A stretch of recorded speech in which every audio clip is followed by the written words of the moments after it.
Okay, so you want to own a laundromat. Rows of washing machines, rows of dryers, quarters dropping in all day long, and you sitting at home collecting money while the machines do all the work. No employees to manage, no inventory to track, no customers to deal with, no product to make. Just clean clothes and passive income. That is the picture. That is what every passive income guru on the internet sells you when they talk about laundromats. And honestly, it is not a completely crazy idea. Laundromats are open 7 days a week. They serve a need that never goes away. People will always need clean clothes, whether the economy is booming or collapsing. And the business runs itself, or at least that is what it looks like from the outside.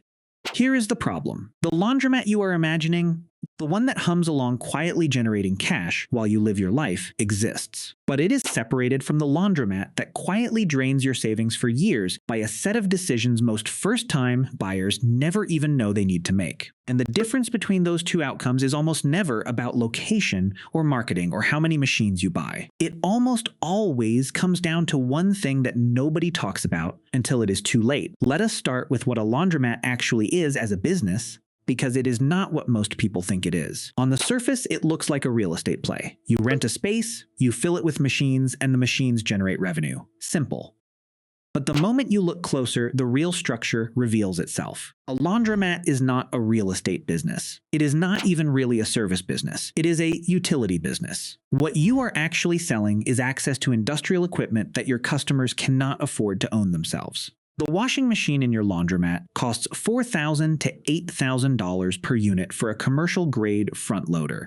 A dryer costs $3,000 to $6,000. Your average customer could never justify buying one of these machines for personal use. So they pay you $1.50 to $4 per wash cycle and $2 to $4 for a dry cycle to access equipment they need, but cannot own. This single insight changes how you think about every other decision in the business. Your machines are not furniture. They are the product. And the moment a machine goes down, your product disappears, and every minute it sits broken is revenue that is gone forever and can never be recovered. Now let us talk about what it actually costs to get into this business, because this is where the first major shock lives for almost every first-time buyer. There are two ways to enter the laundromat business. You can buy an existing laundromat, or you can build one from scratch. Each path has a completely different financial profile and a completely different set of risks. Building from scratch means finding a raw commercial space, negotiating a lease, installing all the plumbing and electrical infrastructure, purchasing the machines, and building out the customer area.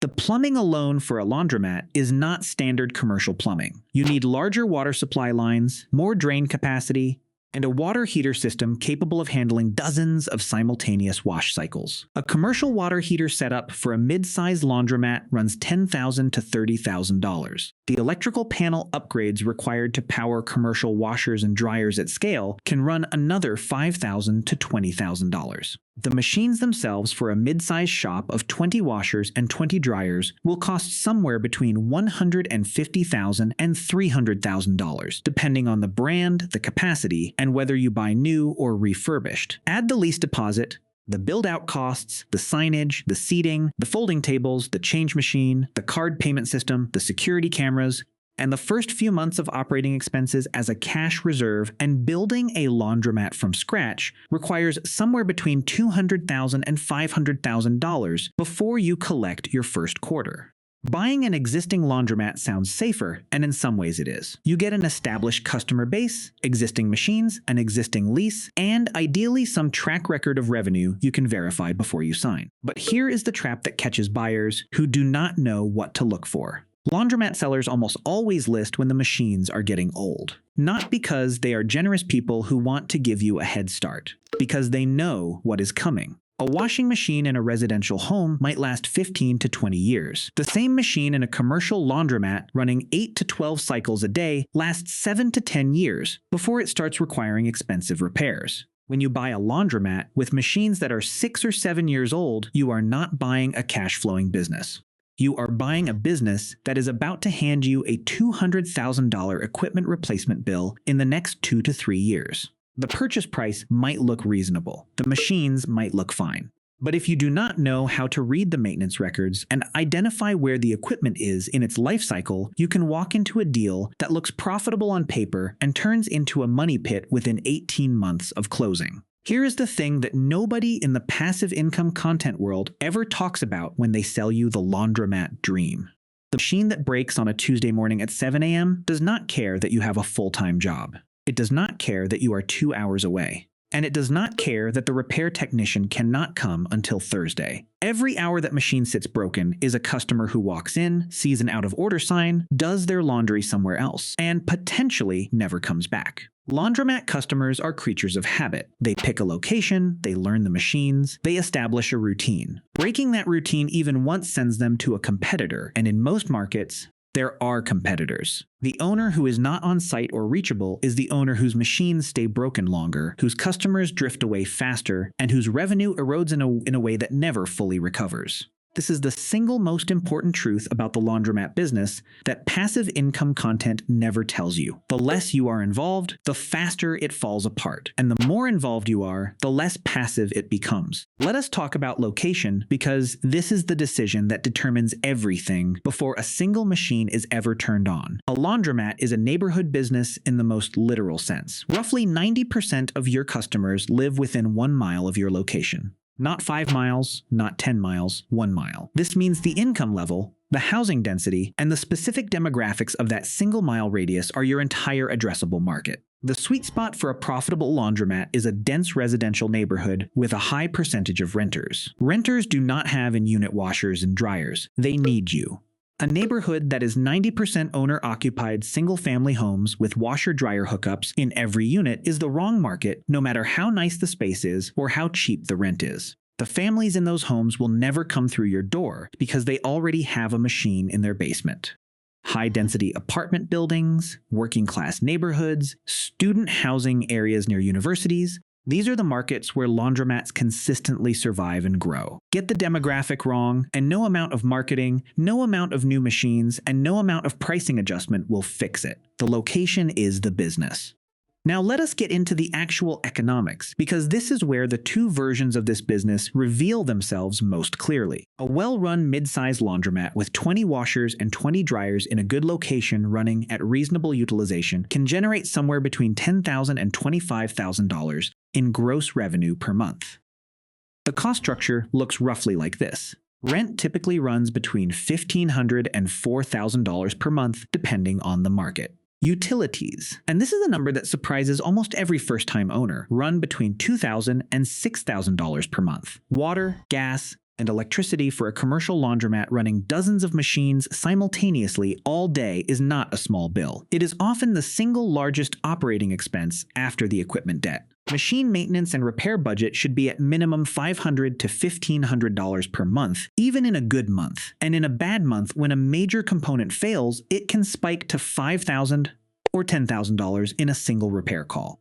Add attendant labor if you choose to staff the location, insurance, supplies like detergent dispensers and machine cleaning products, and your software or card system fees, and the total monthly operating cost of a mid-sized laundromat runs somewhere between $6,000 and $14,000 per month. In the optimistic scenario, a well-located shop with newer machines, low utility costs because you invested in energy-efficient equipment, and high neighborhood density generates $18,000 per month in revenue against $9,000 in costs, leaving $9,000 per month in net profit. That is $108,000 per year from a single location. That is a real business. That is what the passive income content creators are showing you, and in the right circumstances, it is achievable. In the realistic scenario, your utility bill runs higher than projected because the previous owner did not disclose the actual usage history accurately. 2 of your washers need major repairs in the same month. A new laundromat opens 8 blocks away and pulls 15% of your regular customers in the first 3 months.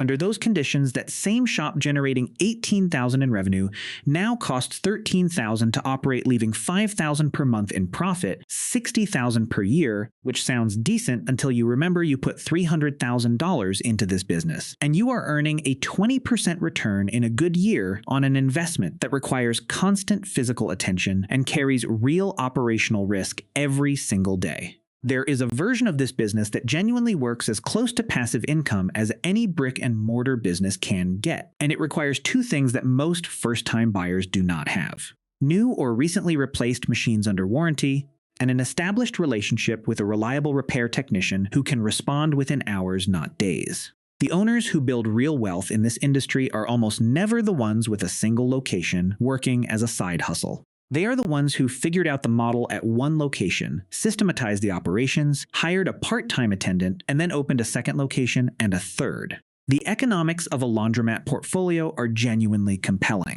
3 locations, each generating $8,000 per month in net profit, is $24,000 per month from businesses that can be managed with a small team and a good maintenance contract. But getting from one location to 3 requires surviving the learning curve at the first one, and that learning curve is steeper and more expensive than almost anyone who has never done it expects. There is also a revenue layer that most laundromat owners ignore completely, and it represents some of the highest margin money in the entire business. Wash and fold service. Instead of a customer doing their own laundry, they drop off a bag, you or your attendant washes it, dries it, folds it, and hands it back. The customer pays by the pound, typically $1.50 to $3 per pound, and a single drop-off bag weighs 15 to 25 pounds. The cost to process that bag, water, electricity, labor, is a fraction of what the customer pays. Wash and fold customers are also the most loyal customers in the laundromat business because the service is genuinely convenient, and switching costs are high once someone builds a habit around it. A laundromat generating $3,000 per month in wash and fold revenue on top of its self-service income has meaningfully better economics than one running self-service only, with almost no additional fixed cost. So if you decide to buy or build a laundromat, remember the one thing that actually determines whether you build a real business or spend 3 years fixing machines and wondering where the passive income went. It was never really about the machines. It was about understanding that every hour a machine sits broken is revenue that is permanently gone, and the owner who treats this like a truly passive investment is the owner whose machines sit broken the longest. The quarters are real, the income is real, but the business is only as passive as the condition of the equipment inside it, and equipment does not maintain itself. The laundromat that works while you sleep is the one whose owner worked very hard while they were awake to make sure it could.